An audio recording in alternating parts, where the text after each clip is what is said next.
দুদিনমান আগতে মই শ্বেয়াৰ কৰা চিকেন পোলাও ভিডিঅ'টো দেখি দলিয়ে মোক ক'লে যে তাই হেনো মোৰ হাতৰ চিকেন পোলাও খায়। সেয়েহে তাইৰ কথা পেলাব নোৱাৰি আজি মই আকৌ চিকেন পোলাও বনাম।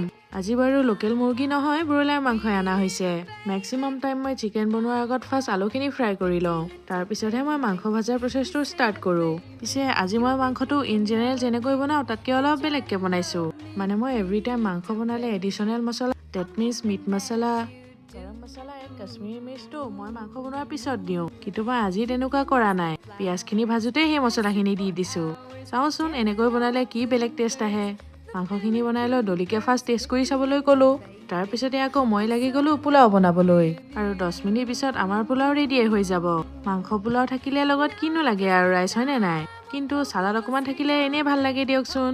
সেইবাবে মই গাজৰ আৰু পিঁয়াজো কাটি দিছোঁ। দলিয়ে আকৌ মজা হৈছে বুলি ক'লে খানাটো। পিছে ময়ো এতিয়া টেষ্ট কৰোঁ। পুনৰ লগ পাম নেক্সট ভিডিঅ'।